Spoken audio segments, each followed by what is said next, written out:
सहनाववतु सहनौ भुनक्तु सह वीर्यं करवावहै तेजस्विनावधीतमस्तु मा विद्विषावहै। ओम शांति शांति शांति। वैदिक जीवन पद्धति की इस कक्षा में आप सबका हार्दिक स्वागत है, अभिनंदन है। पंचमहायज्ञ में जो सर्वप्रथम ब्रह्म यज्ञ है उसके हम उपस्थान मंत्रों का स्वाध्याय कर रहे हैं। पहले मंत्र का स्वाध्याय जिसमें ये प्रार्थना की गई है, ओम उद्वयम तमसस् परिश्वः पश्यन्त उत्तरम देवम देवत्रा सूर्य मगनम ज्योतिर उत्तमम। ये हमारा जीवन तमस से ऊपर उठे, पाप से ऊपर उठे, तब हम ईश्वर की अनुभूति कर पाएंगे। जब अंधकार से हम बाहर जाएंगे तो प्रकाश हमको मिलेगा। अंधकार में ही हम रहेंगे तब तक प्रकाश नहीं मिल सकता। जीवन में यदि अपने को उन्नत बनाना है, अपने को ज्ञान ज्योति से जगमगाना है, इस संसार को ज्ञान दे करके इसको भी, जगत को भी जगमगाना है, तो अपने आप को इन अंधकारों से, काम क्रोध ईर्ष्या और कुटिलताओं से ऊपर उठाना पड़ेगा। तभी उस ईश्वर की अनुभूति हो सकती है। उसके ज्ञान का आधान, उसके स्वरूप, उसके गुणकर्म स्वभाव को हम जान करके कृतज्ञता पूर्वक जीवन को बहुत सुंदर महानतम बना सकते हैं। तो पिछली कक्षा में जो किसी का कोई प्रश्न हो तो पूछिए। ओम स्वामी जी। जी स्वामी जी, मेरा प्रश्न ये है कि आज के परिवेश को देखते हुए जी भारतीय संस्कृति, भारतवर्ष तथा मानवता को इस महान सनातन यज्ञ परंपरा से जोड़ने के लिए क्या प्रयास करने चाहिए? बहुत अच्छा प्रश्न है। युवा पीढ़ी को या इस भावी पीढ़ी को सुसंस्कारित करने का यदि कोई कार्य कर सकता है तो उसके माता पिता ही उसको दे सकते हैं ये संस्कार। प्राचीन काल से ही ऐसी परंपरा रही है। आज जो सनातन परंपरा या वैदिक परंपरा को जो है इस रूप में हम देखते हैं, उसमें एक तो प्रमुख कारण ये है कि जब माता पिता गुरु आचार्य जो सुसंतानों को अच्छी शिक्षा और व्यवस्था देकर के बहुत महान बनाने का जिनका कर्तव्य था, जिनका उत्तरदायित्व था, वो जब अपने कार्य से विमुख हो जाते हैं तो राष्ट्र को कोई बचा नहीं सकता। जिस माँ ने 9 माह तक बच्चे को गर्भ में संस्कार दिए, पाला पोषा, उसका भरण पोषण किया और जन्म दे करके उसको कम से कम 8 वर्ष तक, 10 वर्ष तक जो माँ संस्कार देती, उसको ही नहीं पता कि हमारी सनातन परंपरा क्या है। उसको ये नहीं पता कि वैदिक परंपरा क्या है, क्या ब्रह्म यज्ञ है, क्या देव यज्ञ है। ये पंच महायज्ञों का जिसको ज्ञान नहीं, वो अपने बच्चों को क्या सिखाएगी। और यही सबसे बड़ा मूल कारण है, यहीं पर सबसे बड़ी भूल है, जिससे हमारी जो भावी पीढ़ी है या युवा पीढ़ी है उसको नहीं समझती है। माता पिता का प्रथम कर्तव्य ये है कि वो माता पिता कहलाने से पहले, संतान उत्पत्ति करने से पहले इस बात को समझें कि वास्तव में माता पिता का कर्तव्य क्या होता है। माता पिता का उत्तरदायित्व निभाना है, इसके लिए कौन सी शिक्षा, कौन सी दीक्षा हमको चाहिए। और उसके बाद जब माता पिता के बाद गुरुओं का जो है उत्तरदायित्व है। गुरु भी ऐसे आज हो गए, ये सब नहीं है, ऐसे बहुत महान गुरु अभी भी हैं जिनके जीवन में पवित्रता है, जिनके जीवन में भारतीयता है, जिनके जीवन में ऋषियों की संस्कृति है। एक एक रग रग में जो परम पूज्य स्वामी जी महाराज, परम पूज्य आचार्य श्री हैं, और भी ऐसे महापुरुष हैं संसार में जो इस संस्कृति के लिए सर्वथा प्राण अर्पण से लगे हुए हैं। तो सर्वप्रथम बात यह है कि जो अध्यात्म है उसके प्रति माता पिता गुरु आचार्य उसका ध्यान दिलाएं। सबसे पहली पाठशाला बच्चों की क्या होती है? घर होती है, उसका आंगन होता है, और सबसे पहला आचार्य पहला गुरु कौन होता है? माता होती है। लेकिन माता ही नहीं जानती है तो कैसे निर्माता हो सकती है? वो निर्मात्री नहीं हो सकती है। ऐसे तर्क संगत मिल कह देते हैं माता निर्माता भवती, माता निर्मात्री होती है। लेकिन आज जब माँ को ही नहीं पता है कि बच्चे का पालन पोषण कैसे किया जाए, उसको ये जो 16 संस्कारों की पावनी परंपरा हमारे यहाँ है और 5 महायज्ञों की पावनी परंपरा है, जो 4 आश्रम की परंपरा है, वर्ण आश्रम व्यवस्था है, इसको वही नहीं जानते तो बच्चों को क्या सिखाएंगे? टेलीविजन चल रहा है, भोजन भी चल रहा है, अनेक ऐसी गतिविधियां 24 घंटा करते हैं और वो गर्भ में शिशु पल रहा है। ऐसी विकृतियां उसको गर्भ में ही दे दी जाती हैं, ऐसे कुसंस्कार उसको गर्भ में ही मिल जाते हैं। जिन जो है गर्भिणी माताओं को, जो माताएं गर्भावस्था में अपने विचार को, अपने सदाचार को, अपने आहार व्यवहार को ठीक नहीं करती हैं, वो कभी भी सुसंतानों को जन्म नहीं दे सकती। ये जो बहुत इसमें पीड़ा होती है, दर्द होता है कि आज जो भावी पीढ़ी है उसका क्या होगा। उस मूल में यदि भूल हो गई तो जीवन शूल बन जाता है, कांटा बन जाता है, और वो जीवन व्यक्ति के गाल पर बहुत बड़ा चांटा हो जाता है। इसलिए ये जो आपने प्रश्न किया बहुत ज्वलंत है, और यदि ऐसा ही सब विचार करें तो संसार में पुनः भारत विश्व गुरु हो सकता है।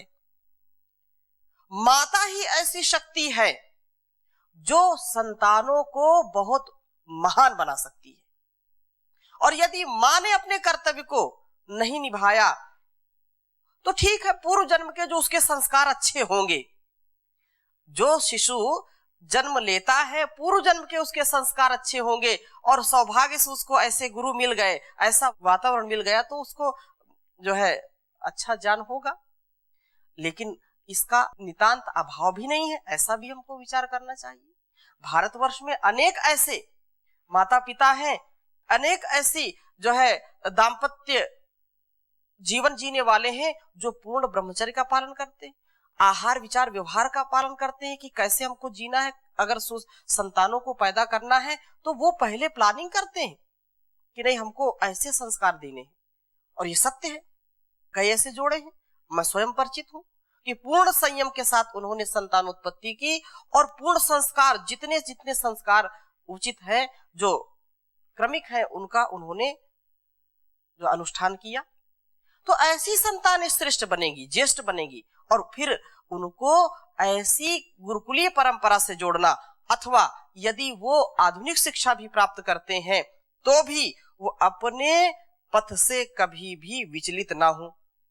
ईश्वर के प्रति उनकी जो है भक्ति होनी चाहिए, श्रद्धा होनी चाहिए।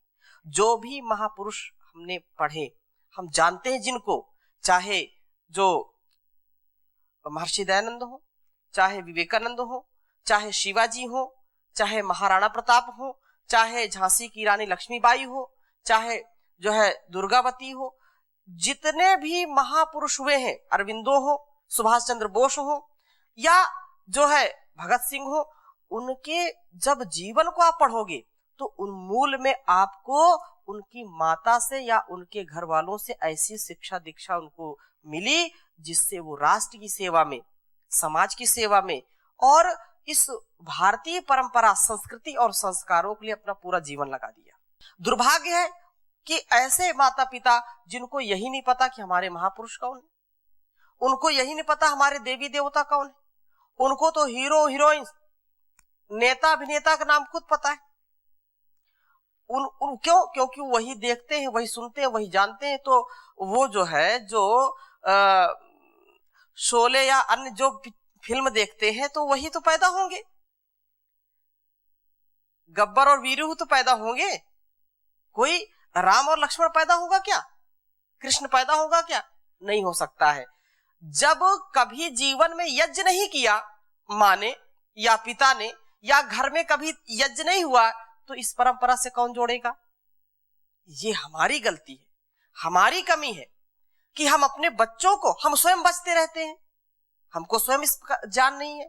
अच्छा, कुछ लोग जो इसके ठेकेदार बने हुए हैं कि नहीं, इनको अधिकार है यज्ञ कराने का, इनको अधिकार है यज्ञ करने का, इनको अधिकार है संध्या करने का, इनको अधिकार है गायत्री मंत्र बोलने का, और कोई गायत्री मंत्र बोल नहीं सकता। तो उन ठेकेदारों ने भी देश की बड़ी फजीहत की है। जो तथाकथित धर्म के ठेकेदार, संस्कृति के ठेकेदार हो गए, बिल्ला लगा लिया कि हम तो ठेकेदार हैं इसके, उन लोगों ने भी हमारी संस्कृति को तहस नहस करने में कोई कसर अपनी छोड़ी नहीं।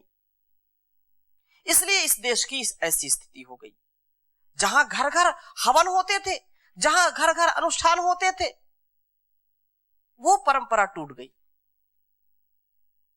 इसलिए इसको हमको समझना पड़ेगा।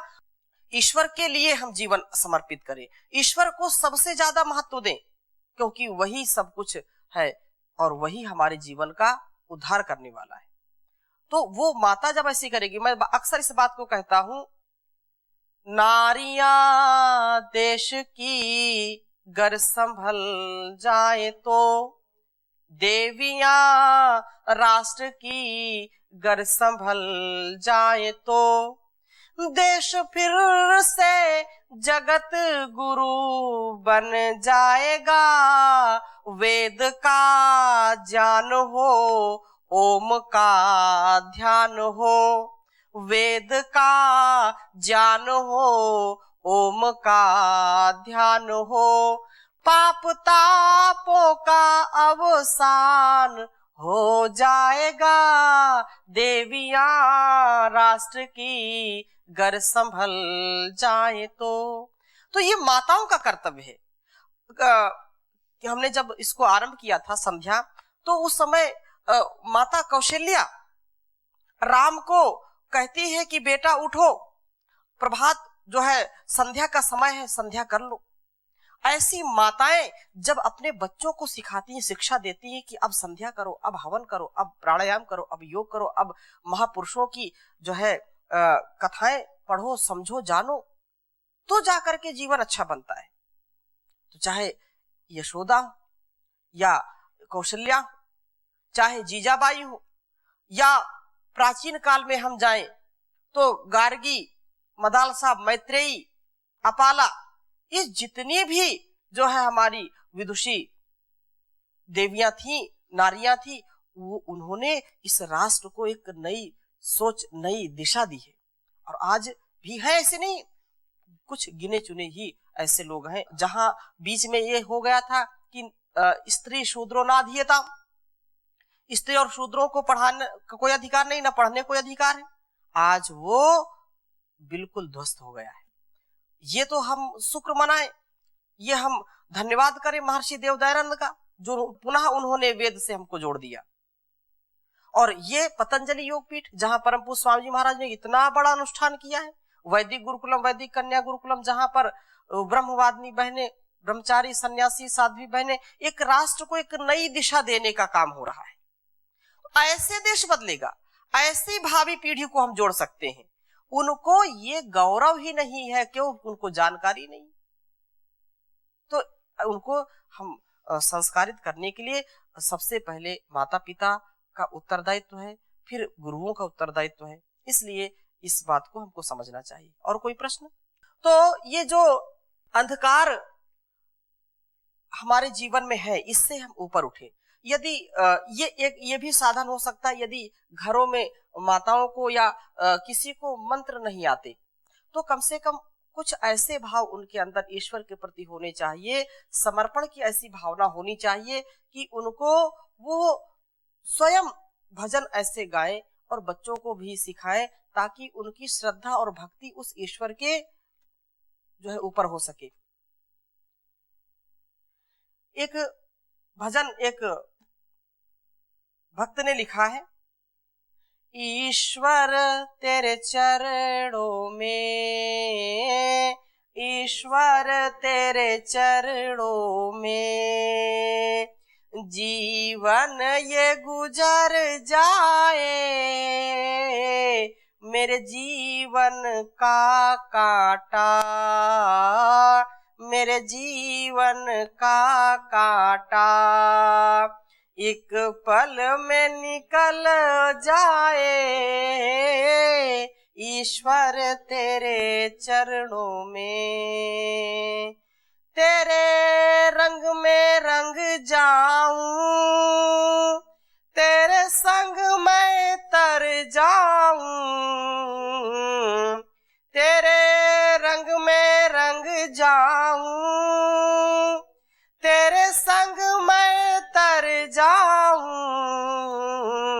अहंकार विकार मेरा, अहंकार विकार मेरा पल भर में पिघल जाए, ईश्वर तेरे चरणों में। और आगे क्या बात कही, मैं मेरी मिटे, मेरी जो अहंकार की भावना, मैं और मेरे का भाव व्यक्ति को ऊपर नहीं उठने देता। अहंकार आता है कि मैं, मुझको ऐसा कह दिया, मेरे को ऐसा बोला, उसकी खैर नहीं, कैसे बोल दिया, मैं झुक जाऊं, कभी नहीं हो सकता, मिट सकता हूं, झुक नहीं सकता हूं, ऐसा अहंकार आता है। मैं मेरी मिटे मेरी, बस तू ही तू रहे, तेरे ही दर्शन होवे, तेरे ही दर्शन होवे, जिस ओर नजर जाए, मेरे जीवन का कांटा एक पल में निकल जाए, ईश्वर तेरे चरणों में। तू इष्ट बने मेरा, मैं तेरा पुजारी बनूं, तू इष्ट बने मेरा, मैं तेरा पुजारी बनूं, आशीष मिले ऐसा, आशीष मिले ऐसा, बिगड़ी ही संवर जाए, दाता तेरे सुमिरन का वरदान जो मिल जाए, ईश्वर तेरे चरणों में जीवन ये गुजर जाए। तेरे नाम की मस्ती में मैं झूम उठूं भगवन, तेरे नाम की मस्ती में मैं झूम उठूं भगवन, आनंद का स्रोत मेरे, आनंद का स्रोत मेरे प्राणों में ही भर जाए, ईश्वर तेरे चरणों में। और अंतिम बात क्या कही, तेरे पथ पे मैं चलूं हरदम, तुझे याद किए जाऊं, ईश्वर प्रणिधान, पल पल हर क्षण उसका ध्यान, तस्य वाचकः प्रणवः तज्जपस् तदर्थ भावनम, उसकी भावना से ओतप्रोत होकर के हर पल उसी को, मैं तुझे भूलू नहीं, हे नाथ हे नारायण मैं तुझे भूलू नहीं। बहुत बड़े भक्त हुए राम सुखदास, जिनका ये एक वचन है कि हर पल मैं तेरी शरणागति को प्राप्त हूँ, तेरे पथ पे चलूं हरदम, तुझे याद किए जाऊं,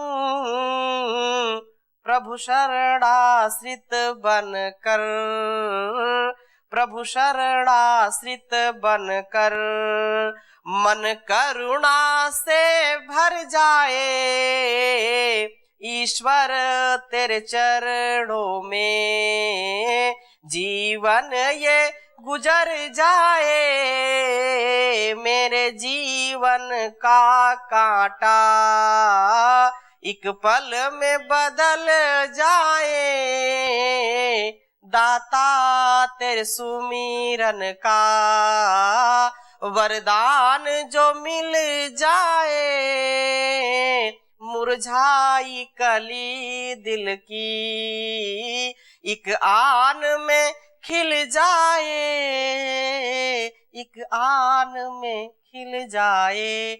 ऐसे जब भाव विभोर होकर के हम ईश्वर का गुणगान करते हैं, चिंतन करते हैं, मनन करते हैं, निधिध्यासन करते हैं, तो हमारे अंदर असीम आनंद की अनुभूति होती है, सुख की अनुभूति होती है, संतोष की अनुभूति होती है, और हमारा जीवन बहुत ही सुगंधित हो जाता है। तो ऐसा संध्या का भाव जब हमारे अंदर आएगा, तो मंत्र में जो कहा कि उत्तमसः, हम तमस परि, हम तमस से दूर उठे, हट जाए, उद्वयम तमसस् परि, हमारा जीवन जो है अंधकारमय ना हो, प्रकाशमय हो, ऐसी भावना से उत्प्रोत होकर के। और वे हिंसा और असत्य के तमस या अंधकार से ऊपर जो उठना चाहते हैं, उन्हीं को वो परमात्मा उठाता है, और जो नहीं उठना चाहता उसको क्या करें फिर? तो उनको सूर्यम उद्गमनम, अर्थात प्रभु के प्रकाश की झांकी कैसे मिलेगी? हाँ, यदि वे ऐसा अभ्यास डालें कि उनके जीवन में जो है पाप की प्रवृत्तियां दूर रहें, तो उनको जो है ऊपर उठने के लिए पुरुषार्थ करना पड़ेगा। किसी, जैसे कहा कि कोहरा है और सूर्य नहीं दिखाई पड़ रहा, तो या तो 7वीं जो है मंजिल में जाए या पहाड़ों पर जाए जहां कोहरा नीचे है और सूर्य ऊपर है। तो जान के शिखर को हम यदि ऊपर जाकर के आरोहण करके यदि हम देखेंगे तो सूर्य का दर्शन होगा। नीचे नीचे पड़े रहेंगे तो सूर्य का दर्शन नहीं हो सकता है। अतः पुरुषार्थ आवश्यक है।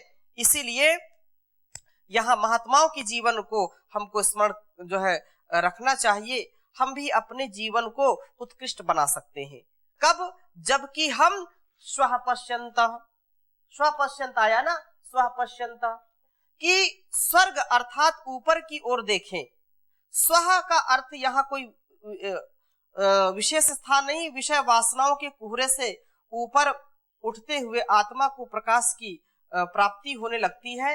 सम्राट अशोक का जीवन पापमय था, सम्राट अशोक को कहते हैं, लेकिन इतने उन्होंने जो है बहुत ज्यादा वो किया, बाद में फिर बिल्कुल वैराग्य हो गया, तो उनसे बहुत नरसंहार हुआ था।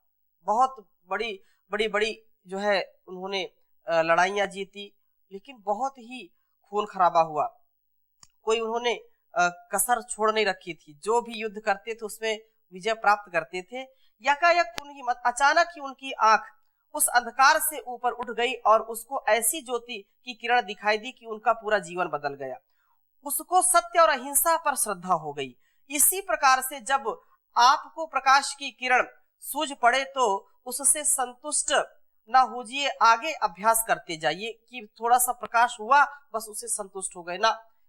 जो प्रकाश मिला है उससे भी आगे आपको जाना, उससे भी प्रकाश तीव्र मिलेगा, उससे भी आगे जाना है।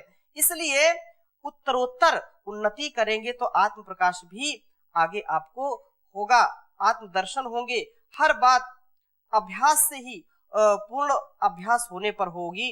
देवत्रा देवम पश्यन्ता, हर देव में परमात्मा देव के दर्शन हो जाते हैं। यह पराकाष्ठा है जो यहाँ इस मंत्र में कहा, देवम देवत्रा पश्यन्ता, वहां जुड़ेगा पश्यन्ता कि ये दूसरी पंक्ति में देवम देवत्रा पश्यन्ता, अर्थात देवो भूत्वा यजेत देवम, स्वयं देवता बनिए और देवता बनकर के दूसरों का भी देवत्व देखिए।